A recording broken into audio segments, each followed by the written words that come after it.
அத்தியாயம் 12. பின்னர் வந்த நூல்களின் மதிப்பு.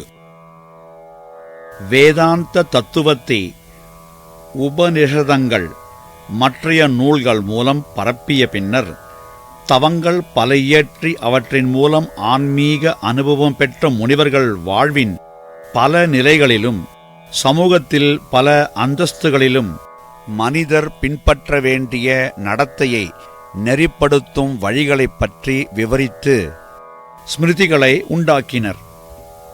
உரிமைகள், கடமைகள், பொறுப்புகள் பற்றியுள்ளதால் ஸ்மிருதிகளுக்கு வேதாந்த நூல்களுக்கு இருக்கும் அதிகாரம் கிடைக்கவில்லை. ஏனைய மதங்களை பின்பற்றுவோரின் புனித நூல்களுக்கான ஸ்மிருதிகளை காணலாம். தங்கள் தீர்க்க தரிசிகள் மதத் தலைவர்கள் வகுத்த சமூக நெறிகளையும் தனி மனிதருக்கான வழிமுறைகளையும் மிகவும் மதிப்பு வாய்ந்ததாகவும் கட்டாயம் பின்பற்ற வேண்டியவையாகவும் கருதுகின்றனர். நாமும் மதிப்பு கொடுத்து கௌரவிக்கிறோம். சமூகத்தின் நலனுக்காக, மனிதனின் முன்னேற்றத்திற்காக அமைக்கப்பட்ட ஒழுங்குபடுத்தும் விதிமுறைகளாக தொடர்ந்து மதித்து கௌரவிக்க வேண்டும். ஏனெனில் மிக சிறந்த முனிவர்கள், மனிதர்கள் நன்றாக வாழ விரும்புபவர்கள் முதலியவர்களால் அவை வரையப்பட்டன என்பதை நினைவில் கொள்ள வேண்டும். கால ஓட்டத்தில் சிலவற்றை கழித்து சிலவற்றை கூட்டி வேறானவற்றிற்கு முக்கியத்துவம் அளித்து ஸ்மிருதிகளில் மாற்றம் ஏற்பட்டுள்ளது.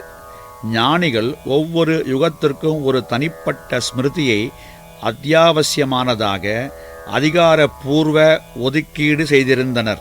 ஏனெனில் மிக மிக அதிகமான எண்ணிக்கையில் ஸ்மிருதிகள் மாறுபட்ட ஆலோசனைகளை வழங்கி குழப்பமும் சந்தேகமும் ஏற்படுத்தியிருந்தன. கிருத யுகத்தில் வாழ்பவர்கள் தங்களுக்கென சிறப்பாக அமைக்கப்பட்டதாக ஒரு ஸ்மிருதி, திரேதா யுகத்தில் உள்ளவர்கள் பின்பற்ற வேண்டிய விதிகளுடைய இன்னுமொரு ஸ்மிருதி, துவாபர யுக மக்கள் வேறொரு ஸ்மிருதி காட்டும் வழியை பின்பற்றவும் கலியுகத்திற்கென நான்காவதாக இன்னொன்றையும் ஒதுக்கினர். நூற்றாண்டுகள் ஒன்றன் பின் ஒன்றாக உருண்டோட புது பிரச்சனைகள், புது சந்தர்ப்பங்கள் ஏற்படுத்தும் இக்கட்டான நிலைகளும் மனிதனை எதிர்நோக்குகின்றன. அதனாலேயே முற்காலத்திற்கான சட்டங்களும் வரையறைகளும் சில இடங்களில் மாற்றப்பட வேண்டும். உறுதியாக அத்தகைய மாறுதல்கள் திட்டத்தின் ஒரு பகுதியாகும். மாறிய சூழ்நிலைகளில் ஆன்மீக முன்னேற்றத்திற்கான வழியை காண்பிக்க வேண்டும். ஆதலால் புது யுகத்திற்கு ஏற்ற ஸ்மிருதி அறிவிக்கப்பட்டது. எப்படியிருப்பினும் இது மனத்தில் இருத்தப்பட்டு வாசகர்களின் ஞாபகத்தில் குறிக்கப்பட வேண்டும். வேதாந்தம் விளக்கும் ஆத்ம தர்மம் என்றும் உள்ளது, மாற்றமில்லாதது. அதை என்றுமே குறைக்கவோ காலத்திற்கேற்றவாறு மாற்றுவதோ முடியாத ஒன்று. ஆத்மாவின் மீதான நம்பிக்கை மையமாக, உண்மையாக, குறிக்கோளாக அமைய வேண்டும் என்பதே நிலையான போதனை. அது எக்காலத்திற்கும் உண்மையானது. தெய்வீக சங்கல்பத்தின் வெளிப்பாடாகிய புருஷர், பிரகிருதி மற்றும் மனிதன், இயற்கை இவற்றை மையமாக கொண்ட என்றும் உள்ள அஸ்திவாரத்தை ஆதாரமாக கொண்டவையே ஆத்ம தர்மத்தின் உண்மைகள். அதனால் அவை மாற்றம் அறியாதவை. ஆயிரக்கணக்கான வருஷங்களுக்கு முன்னர் அவை எவ்வளவு பொருத்தமானதாக இருந்தனவோ அதே போன்று இன்றும் அவை பொருத்தமானதாக உள்ளன. மேலும் ஆயிரக்கணக்கில் வருஷங்கள் உருண்டோடினாலும் அவை பொருத்தமானதாக நிலைத்திருக்கும். முற்காலம் நிகழ்காலமாக மாற, நிகழ்காலம் என்னும் கால நதி வருங்காலத்திற்கு ஓடிச் செல்லும் போதும் வேதாந்தம் நிலைத்து நிற்கும். அறநெறி விதிகள், நன்னடத்தைக்கான லட்சியங்கள், தன் மனதை, புலன்களை அடக்க புத்தியை புனிதமாக்கிடச் செய்யும் சாதனைகள் எல்லாம் மக்களின் நிலைமைக்கேற்ப தங்களிடையேயும் மற்றவர்களுடனேயும் அவர்கள் ஏற்படுத்தும் பந்தங்களுக்கும் ஏற்ப அமைந்திட வேண்டும். சமூக நிலைமைகள் மாறும்போது அதற்கு ஏற்ப பொருத்தமான மாற்றங்களை ஏற்படுத்த வேண்டும். ஏனெனில் சில கால தேச சூழ்நிலைகளுக்கு பொருத்தமாக நன்மை பயப்பதாக இருப்பவை வேறு சந்தர்ப்பங்களுக்கு பொருந்தாமல் போகலாம். உதாரணமாக, சில சமயங்களில் உணவு சம்பந்தமான கட்டுப்பாடுகள் ஆணையிடப்பட்டு அனுசரிக்கப்படும். பின்னர் வேறு சமயங்களில் அவை விலக்கப்பட்டு புதிய விதிகள் அமலுக்கு வரும். சீதோஷ்ண நிலைமை எத்தகைய உணவு அவசியமானது என்பதை நிர்ணயிக்கிறது. ஸ்மிருதிகள் அந்த அவசியத்தை கருத்தில் கொண்டு உணவு பழக்க வழக்கங்களின் மாற்றத்தை ஆரோக்கியம் செவ்வனே இருப்பதற்காக அனுமதிக்கிறது. மற்ற விஷயங்களில் கூட இந்த அணுகுமுறையை காணலாம்.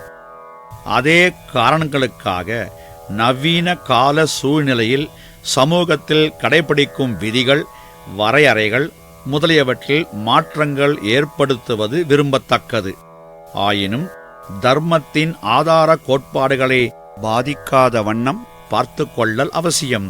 அவற்றை ஒருபோதும் தளர்த்த முடியாது. இப்போது புராணங்களை பார்க்கலாம். புராணம் பிரஞ்சலி ஷணம், அதாவது சிருஷ்டி பரிணாமம் பற்றிய சரித்திர சம்பவங்களைப் பற்றி புராணங்கள் விவரிக்கின்றன. ஆதார தத்துவ உண்மைகளை வெளிப்படுத்தவும் விதமாக நிகழ்ச்சிகள் தேர்ந்தெடுக்கப்பட்டு வர்ணிக்கப்படுகின்றன. மனதை கவரும் வகையிலான புராண இதிகாச கதைகள் மூலம் சாதாரண மனிதன் வேதம் வேதாந்தத்தில் கூறியுள்ளவற்றை விளக்கி சுலபமாக கிரகிக்குமாறு புராணங்கள் எழுதப்பட்டன. வேதங்களின் மொழியானது மிகவும் புராதனமாக உள்ளதால் மிக பழைய சொற்களும் இலக்கணமும் உள்ளதாக அமைந்துள்ளது. ரிக்குகள் அமைக்கப்பட்ட காலத்தில் கண்டுபிடிப்பது என்பது மிக சிறந்த பண்டிதர்களுக்கு கூட கடினமாக உள்ளது. புராணங்கள் அப்போதைய சமகாலத்து மொழியிலேயே எழுதப்பட்டதால் அந்தந்த காலத்து மக்களுக்கு புரிவது சுலபமாக இருந்தது. இப்போது நாம் சமஸ்கிருத மொழி என்று அறிவது புராண காலத்தில் உபயோகிக்கப்பட்ட மொழியே. புராணங்கள் மட்டுமல்லாமல் சாதாரண மக்களும் கூட அம்மொழியை எளிதாக புரிந்து கொண்டனர். தெய்வீக புருஷர்கள், பேரரசர்கள், அரச வம்சங்கள் பற்றிய சரித்திர கதைகள் புராணங்களில் உள்ளன. அரசுகளின் சமூகங்களின் ஏற்றத்தாழ்வுகளை பற்றியும் வர்ணித்துள்ளன. அவற்றின் மூலம் தர்மத்தின் ஒளிரும் உதாரணங்களையும் ஆன்மீக கோட்பாடுகளின் விரிவுரைகளையும் பெறலாம். எல்லா மத நூல்கள், புனித புத்தகங்கள், எழுத்துக்கள் அனைத்தையும் ஒன்று சேர்த்து இந்து சாஸ்திரங்கள் என்று அழைப்பர். ஆயிரம் வருஷங்களாக மதம் தத்துவம் பற்றிய மிகப்பெரிய மதிப்பு வாய்ந்த மிகுந்த எண்ணிக்கையில் உள்ள இலக்கியங்களை எழுதி மதித்து வணங்கி வந்தவர்கள் காலப்போக்கில் பிரிவுகளாக மேலும் மேலும் சிறு பிரிவுகளாக பிரித்து தங்களுக்கென ஒவ்வொரு குழுவும் தனிப்பட்ட நம்பிக்கைகளை ஏற்படுத்தி கொண்டனர் என்றால் அதிசயப்படுவதற்கில்லை. புராதன காலத்தவர் கருத்து சுதந்திரத்தை அழுத்தமாக கூறியிருந்ததால் அவற்றின் அடிப்படையில் அணுகுமுறையில் பிரிவுகளுக்கு இடையே வித்தியாசங்கள் ஏற்பட்டன என்ற உண்மையை விவரிக்க நேரமில்லை. அது அவசியமும் இல்லை. நாம் கிரகிக்க வேண்டியவை அனைவராலும் ஏற்றுக்கொள்ளப்பட்ட உண்மை, எல்லோராலும் ஒத்துக்கொள்ளப்பட்ட அணுகுமுறை. அதாவது இந்து என்று சொல்லிக்கொள்ளும் ஒருவர் நம்பிக்கை வைத்திருக்க வேண்டிய முக்கிய கோட்பாடுகள். சிருஷ்டியின் உண்மையான காரணம் எது? சிருஷ்டி பாதித்த ஆதி பொருளின் இயல்பு என்ன? எத்தகைய பாதிப்பு? பாரதியர்களுக்கு மட்டுமல்லாமல் விசாரணையில் ஈடுபாடு உள்ள அனைத்து மனிதருக்குமான முக்கியமான கேள்விகள் இவை. ஒரு காரணம் இல்லாது பாதிப்பு இருக்காது.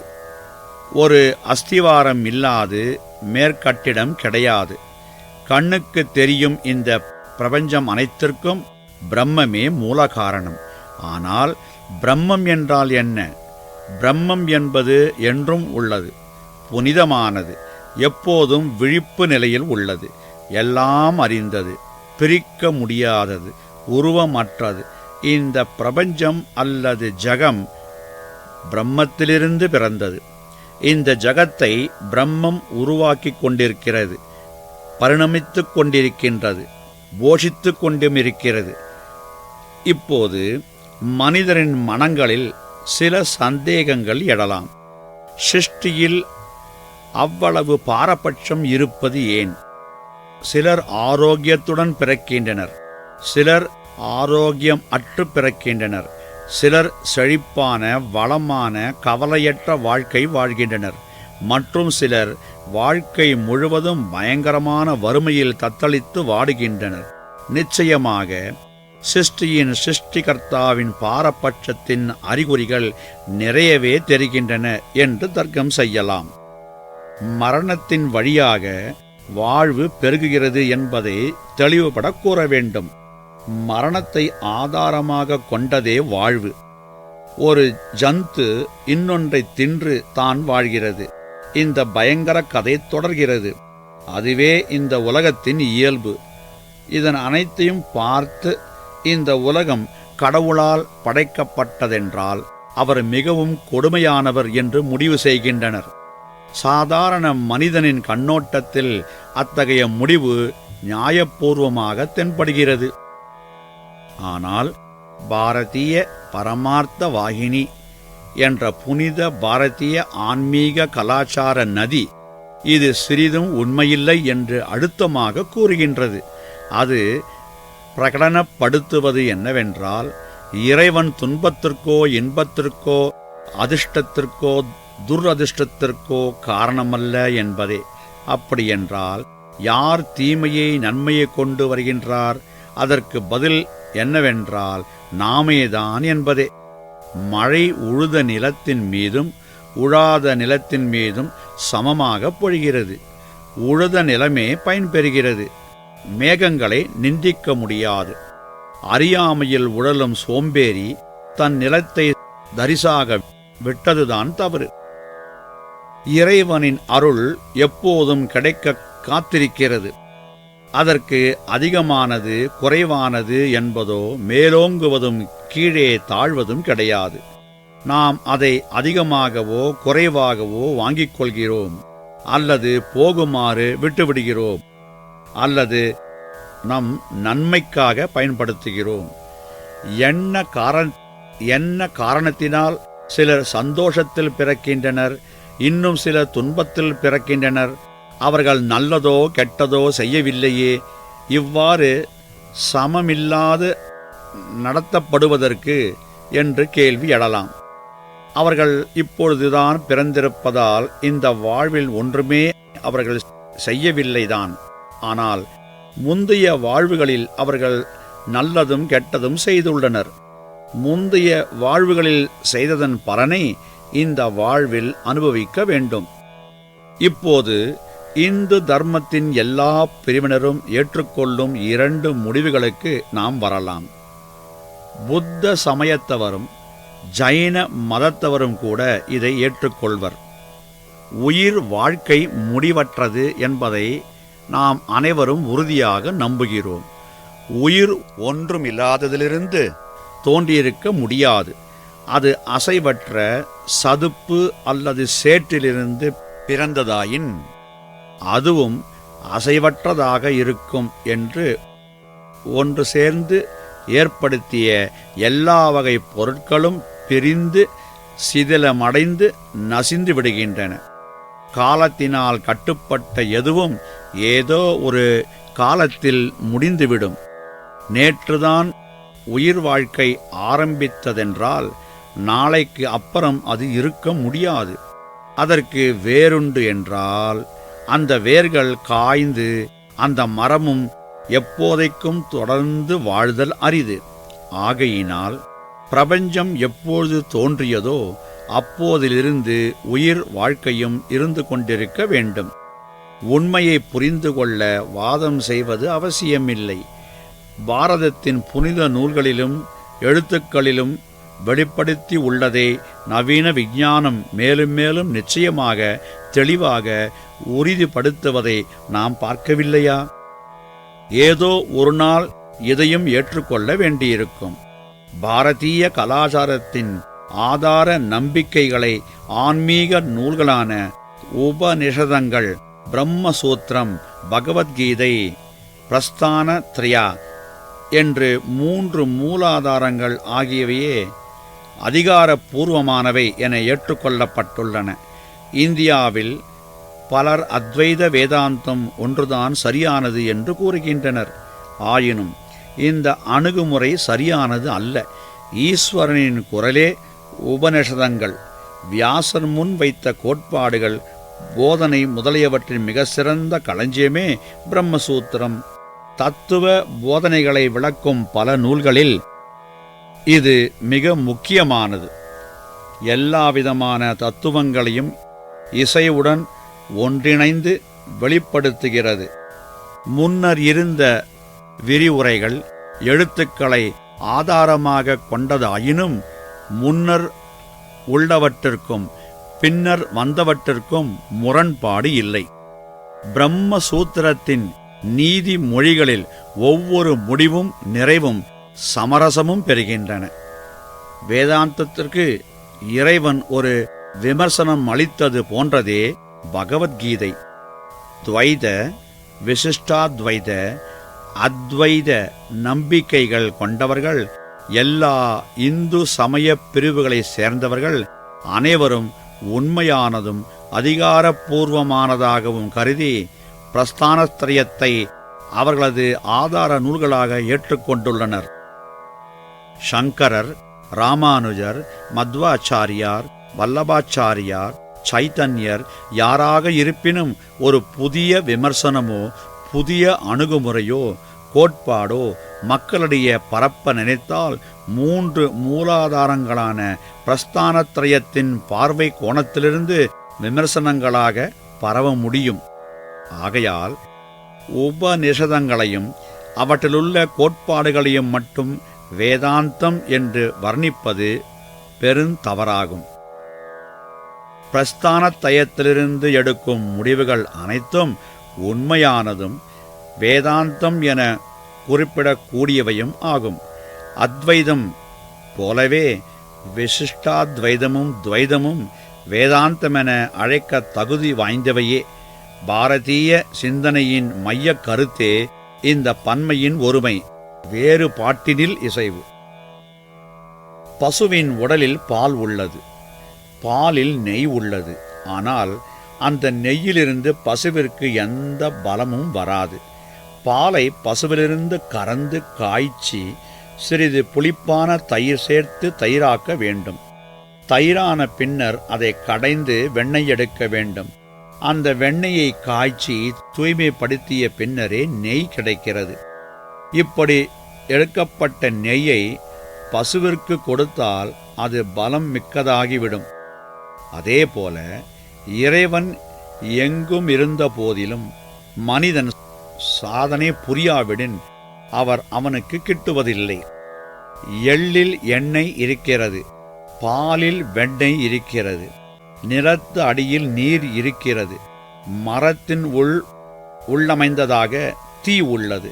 அதேபோல் எங்கும் உள்ள இறைவன் மனித உடலிலும் தனிப்படுத்தி அடையாளம் கண்டுகொள்ள ஒருவன் சாதனை செய்து முயற்சி மேற்கொள்ள வேண்டும். அதன்பின் முயற்சியானாலும் சாதனை ஆனாலும் தானே கடவுள் என்றும் இருவருக்கும் வித்தியாசமில்லை என்றும் உணர்வான். இதுவே அத்வைதத்தின்படி வீடு பேறு, ஞானம், தன்னை அறிதல். சங்கரர் இதனை அத்வைத உபாசனை என்கிறார்.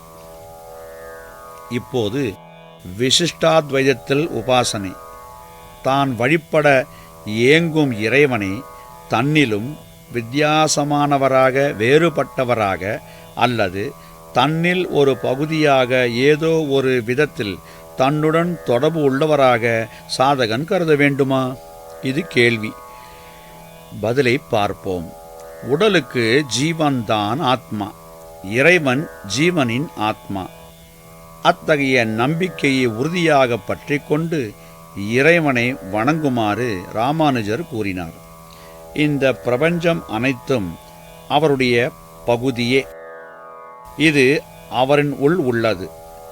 அவரே உள்ளிருந்து உத்வேகம் கொடுப்பவர். எல்லாரிடத்திலும் அவர் உள்ளார். தயக்கமற்ற பக்தியுடன் பிரபத்தி சரணாகதி பாவத்துடன் வணங்கினால் தான் அந்த மிக உயர்ந்தவரை அறிய முடியும். தோமேவ சர்வம் மமதேவ தேவா, நீங்கள் என் ஒரே எஜமானர். இந்த மனோபாவத்தை ஒருவர் வளர்த்து தனதாக்கிக் கொள்ள வேண்டும். துவைதத்தில் உபாசனா, அதாவது அருகில் அமர்ந்து உறுதியான வழிபாடு என்பது ஜீவாத்மா பரமாத்மா உறவு. மனைவி புருஷன் உறவு போன்றது முழுவதும் சுதந்திரமான, எல்லாவற்றிலும் உயர்ந்த விஷ்ணுவே கணவன், எஜமானன், பிரபு, அரசன், எல்லாம் கொடுப்பவன். தனிப்பட்ட மனிதன்தான் பிரஜை, சார்ந்திருப்பவன் மனைவி. இந்த சாதனையை மத்வாச்சாரியார் கற்றுக் கொடுத்தார்.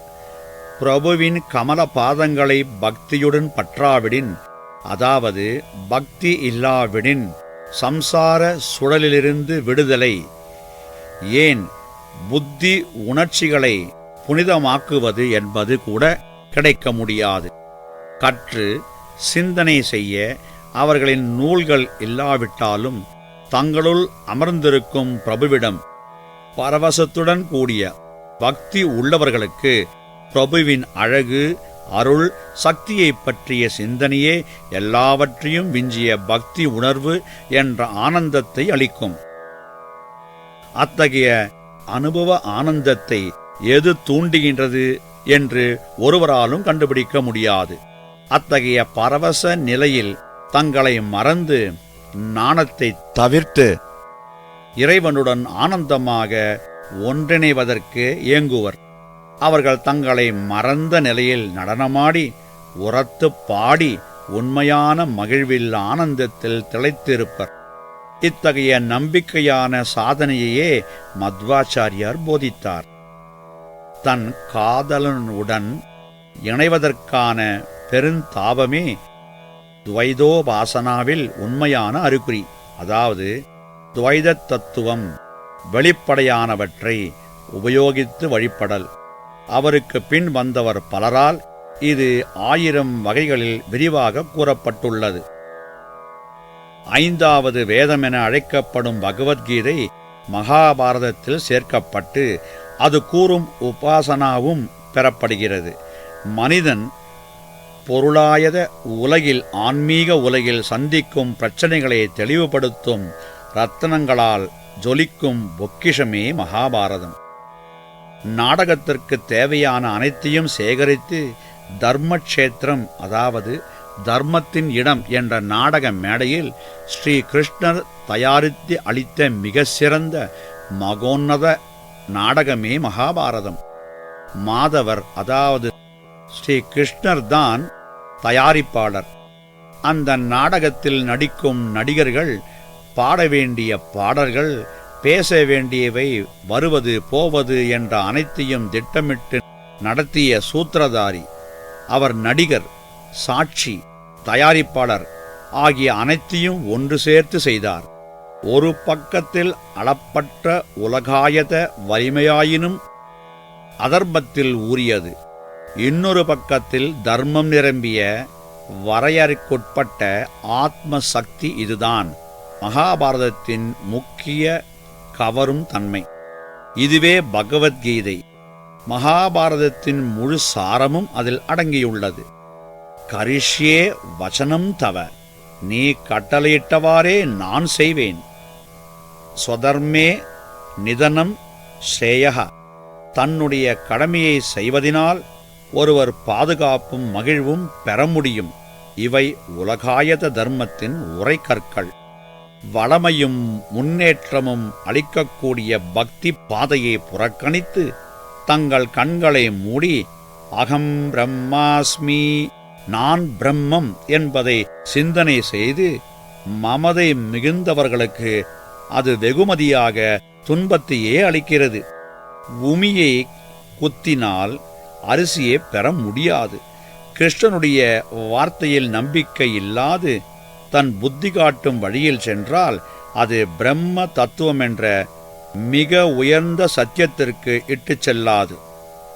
சந்தேகத்திற்கு சிறிதும் இடமின்றி விளக்கும் வர்ணனைகள், நிகழ்வுகள் மூலம் பகவத்கீதையானது கிருஷ்ணரே பரபிரம்மம் என்று கற்பிக்கின்றது. எல்லா வேதாந்தங்களின் சாரமே அது. அமிர்த கலசம் அது. சாஸ்திரங்கள் அனைத்தும் கடைந்தெடுத்த அமிர்தம் அதில் உள்ளது. ஒரே நூலில் இந்திய ஆன்மீக சிந்தனை எனும் புனித வாகினி அடங்கியுள்ளது. யாராவது இதை மறுக்க முடியுமா?